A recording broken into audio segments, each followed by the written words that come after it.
और यही अब इस सरकार के साथ हो रहा है, यही हर इंस्टीट्यूशन का है। मतलब यह है कि पब्लिक जागरूक है। उन्होंने एक पीआईएल भी लगाई, पीआईएल मुंबई हाईकोर्ट में लगी हुई है, उसके डेट्स बढ़ते जा रहे हैं। अक्टूबर में पीआईएल लगाया, आज 9 महीने होने को हैं, कुछ नहीं हुआ है, डेट्स पर डेट्स बढ़ते जा रहे हैं, कोई सुनवाई तक नहीं हो रही है। क्या किया जाए? अदालत की यह स्थिति है। सुप्रीम कोर्ट के नोटिस में सब कुछ है, वहां कुछ नहीं हो रहा है। सीबीआई इन्वेस्टिगेशन में क्या कर रही है, वहां कुछ नहीं हो रहा है।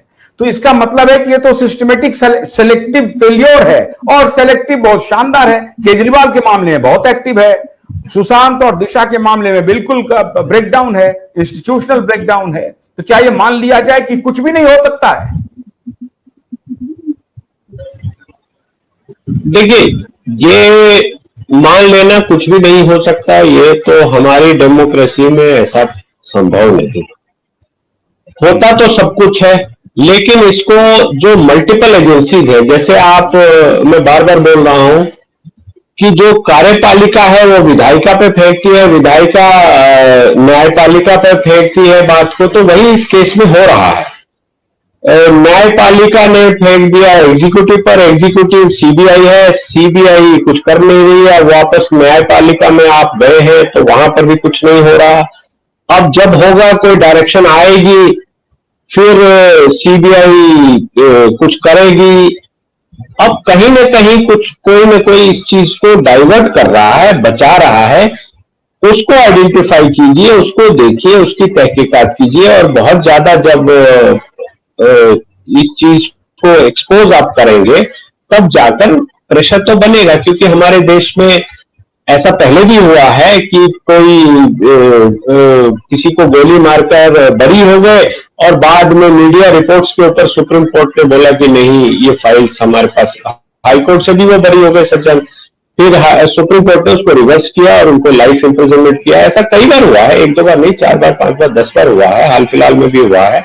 तो ये केस भी मुझे लगता है वैसा ही नजीर बनेगा इस केस में, अगर लोग यूनाइटेड होकर, या जो भी लोग इंटरेस्टेड हैं, वो इस चीज को आगे बढ़ाएं।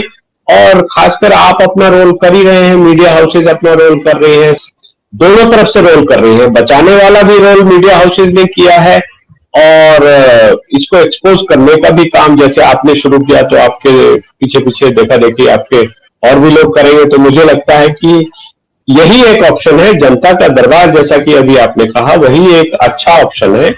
और बाकी जो अदालतें हैं वहां पर बहुत सेलेक्टिव काम होता है, सेलेक्टिव ढंग से सेलेक्टिव काम और सेलेक्टिव इंप्लीमेंटेशन ऑफ लॉ होता है। सबके लिए कहने को सेमिनार में बातें बोली जाती है कि सभी कानून के सामने बराबर है, लेकिन आप कोर्ट में खड़े होकर देख लीजिए, या किसी गरीब का कोई कुछ लेकर जाकर देख लीजिए, कुछ भी बराबर नहीं है। कानून भी वहां बदल जाता है, आपकी फेस वैल्यू नहीं है, कुछ सब बदल जाता है। इसमें सीबीआई ऑफिसर के खिलाफ या सीबीआई अधिकारी के खिलाफ जो इन्वेस्टिगेशन में है, क्या उनके खिलाफ कोई कानूनी प्रावधान है कि आपने इतना लिंगर ऑन क्यों किया? अगर उनका पक्ष मजबूत नहीं रहा तो क्या उनके खिलाफ कार्रवाई हो सकती है? सर, अदालत पूछ सकती है? देखिए, हमारे कानून में ऐसा प्रावधान तो है, अदालत भी पूछ सकती है, स्ट्रिक्चर्स भी कर सकती है, पेनल्टी भी लगा सकती है, और कई बार ऐसा हुआ भी है। लेकिन उसके पहले आपको जो बाधा पार करनी होगी, वो बाधा ये पार करनी होगी कि अगर आप, मैं लगाऊं, आप लगाए, कोई भी लगाए, तो वो कहेगा आप हैं कौन? पहली बात ये बताइए।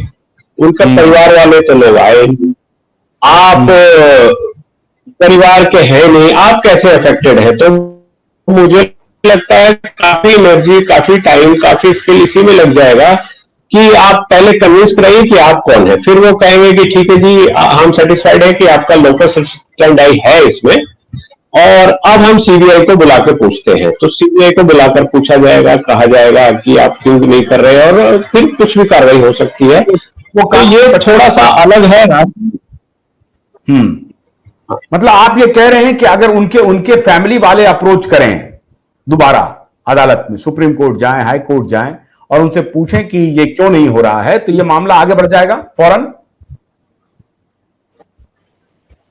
हाँ, आगे बढ़ना चाहिए, फौरन बढ़े नहीं बढ़े, लेकिन एक रिट ऑफ मैंडेमस होती है, एक्स्ट्रा ऑर्डिनरी रेमेडी है। हाई कोर्ट को 226 में पावर है, सुप्रीम कोर्ट को आर्टिकल 32 में पावर है कि आप मैंडेमस इशू करेंगे कि ये स्टैट्यूटरी अथॉरिटी जो भी है, पुलिस पे भी ये लागू होता है, जनरली लागू नहीं होता लेकिन पुलिस पे लागू होता है। कोर्ट पूछती है कि आप कर क्या रहे बताइए पहले, तो वो आकर बताते हैं, एक्शन टेकन दिखाते हैं, जो भी दिखाते हैं, तो कोर्ट फिर कहती है कि आप इसको 3 महीने में कीजिए, 2 महीने में कीजिए, 6 महीने में कीजिए, जब भी कीजिए आप इसको फाइनलाइज कीजिए, फाइनल रिपोर्ट दीजिए, जो भी उसकी ड्यूटी है वो उसको कोर्ट कहेगी। लेकिन इस केस में तो ये अभी स्टेज 1 पे ही अटका हुआ है।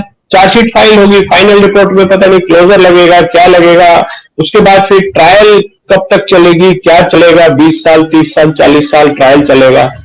तो ये इसमें मुझे ऐसा आशंका लग रही है। लेकिन हमारे कानून इतने लचर नहीं है, कानून का इम्प्लीमेंटेशन लचर है, ये बात मैं एग्री करता हूं, लेकिन कानून इतने लचर नहीं है, इतने हेल्पलेस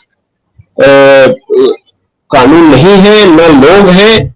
अब सवाल यह है कि किसी को आगे आकर ये जुनून बनाकर इस चीज को आगे उठाना होगा, लड़ना होगा, और ऐसा अक्सर हुआ है। गन्ने की कड़ी बुनियाद, जिसे मराठी में खुडक्या और कुछ उत्तर भारत के क्षेत्रों में खुटकी भी कहा जाता है, उसे केवल भोलानाथ का 2-in-1 बैटरी ऑपरेटेड हार्वेस्टर कम ब्रश कटर आसानी से और बिना रुकावट के काट सकता है।